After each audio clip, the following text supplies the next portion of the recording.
Hi, I just wanted to make a quick video on how to reshift your timing around if you end up having like a ton of keys and you're like, uh, it's too slow. And generally speaking, when we animate, we generally err on the side of things being too slow than too fast.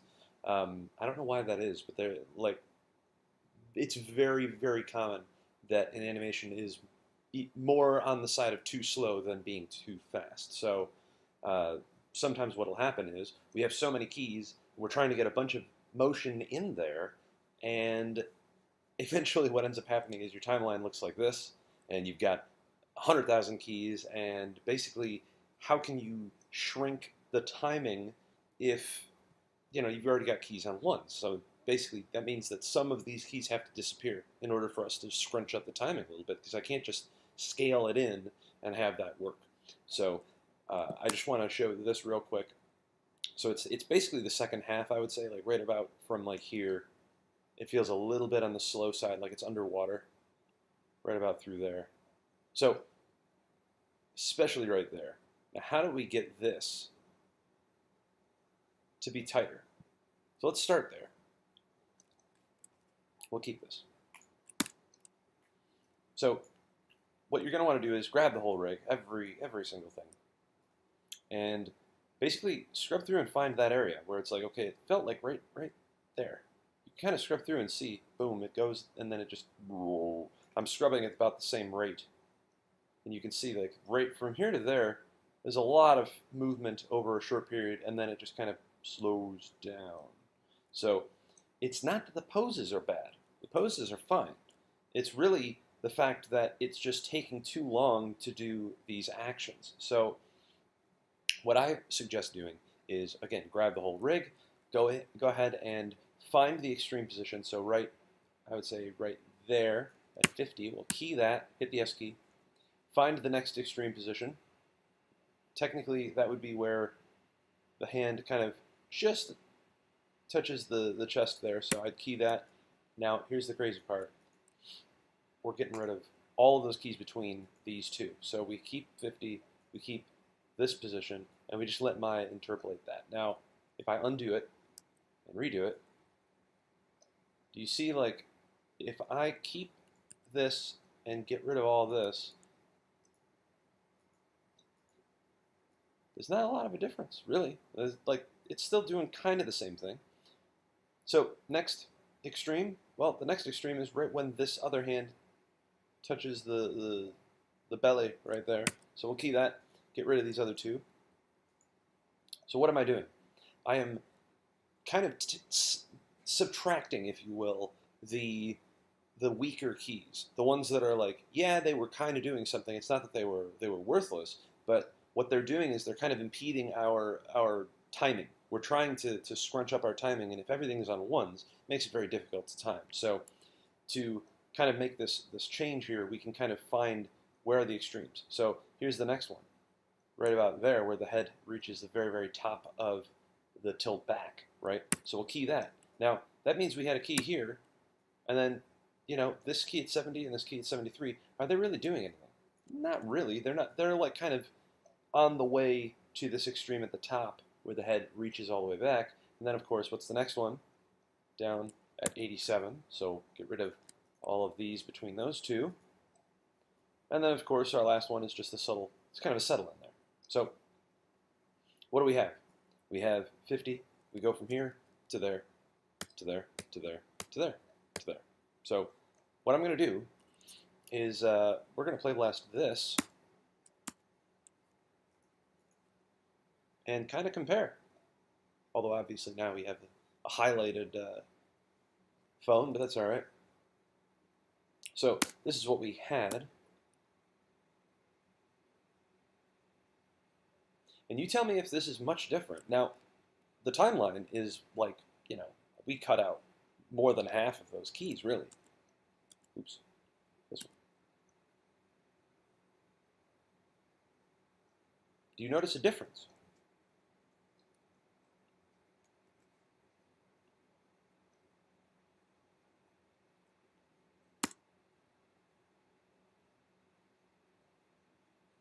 They're basically the same. So now that you can look at this and go, aha, if they're basically the same in terms of their motion, with that many fewer keys, now it's much easier to retime my stuff. So we can keep this old one, we'll keep this one too to let us kind of know where we're coming from. Usually at this point is a good time to save if you're happy with where you're at. So scrunching up time. So obviously between these two, too much time. So I'm going to cut it in half. I'm just going to go crazy and just be like, I'm going to bring it like to there. So what I like to do is kind of jump between keys. The amount of distance between these two keys is pretty small, but you know, maybe bring it in by 1 frame. The amount of time between these two is large. The amount of change in the character is not that large, so I'm going to cut that in half. And I'm just going to cut these last laughs in about half as well. Maybe this last one I'll just bring it by a couple. So let's take a gander at this one. So we just cut probably, I don't know, maybe a full second out of the motion here. So not bad. It's tighter. It's definitely tighter.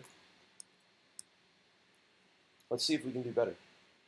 Because once we hit this reach back and then that character starts to come down, we can probably look at this and say, well, technically when like our foot comes down right there and our body starts to come forward at 42, you can key that. Like make sure you have the whole character, although I'm not going to grab there. There we go.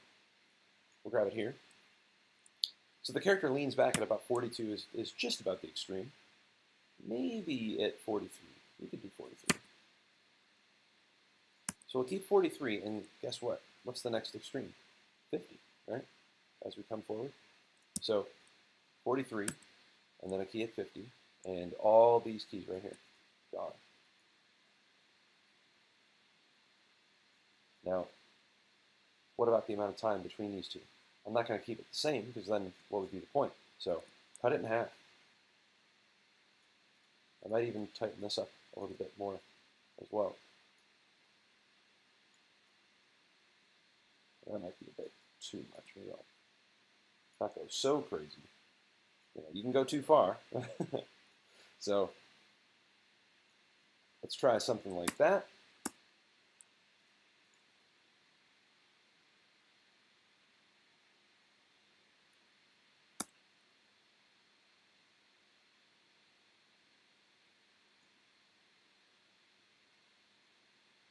So not bad, a little bit cleaner, a little bit tighter in terms of its timing. Now, it would be from here that you'd be like, okay, I kind of like the timing of it. Then you just double back and you say, okay, well, you know, now I need to maybe retouch the right hand as it comes off the leg, and you know how some of this stuff sort of flows. Because obviously, as you delete keys like we did, you are probably going to lose some fidelity, some quality that you had put in there. You're going to lose some, but you can't go further in your animation if everything is slow and floaty, right? So you have to kind of take the step back, simplify, and then retime, get it to where you're happy, then rebuild again. So sometimes you won't know, you know, if it looks good until you go through all of this, and that's just part of the process. Obviously, the more you animate, the more you're going to have a sort of inherent sense of timing. I said this in the go-to training likely, but timing is one of the most difficult things. It really is one of the most difficult things to grasp in animation. Sometimes you can be like, yeah, I get the poses, I understand how physics works, but everything is like, you know, on the moon. And if that's the case, it's just one of these things that the more you animate, the more you have an inherent understanding of how that timing will work. Because if you're animating for like 6 or 8 hours straight, you actually do kind of become blind to the actual timing of things, and you just start looking at the motion itself. You're going, okay, does that hand, you know, peel off of the leg correctly, you know, and the laugh as it leans forward, all that stuff. You start looking at those micro things, but lose sight of the macro, which is, you know, is this timed in a realistic manner? Like, is not how the character is moving per se, but like, you know, is it happening over the correct number of frames to get from point A to point B? That's the idea. So I'll leave it there. Thank you for watching. I hope this helps at some level, because it's timing your animation is probably one of the most useful tricks of the trade, especially when you're at the later stages when you have a bunch of keys. Because, you know, look, it would, in a perfect world, you would like time as you went, and everything would be kind of just, you'd have your core keys and you'd time those out, and everything would be perfect, and then you would just do your breakdowns and things, and it would be fun. But you know, art and animation is a messy process, so you know, knowing how to do this after the fact, after you've kind of got a bunch of keys in there, you can definitely use this trick with, you know, not only this animation, you know, the take, but you can use this for the weight shift, you can use this for weeks 3 and 4, and then projects further down the line when you get into other animation classes. This is the method I use to kind of rework my stuff to when it's at the point where I'm just at, like, you know, I'm sanding things down and I go, wait a minute, this actually has a foundational problem. So you can't just sand something down and try and tweak and polish it when you have those core problems with your timing. So again, I'll leave it there. Talk to you soon. Take care.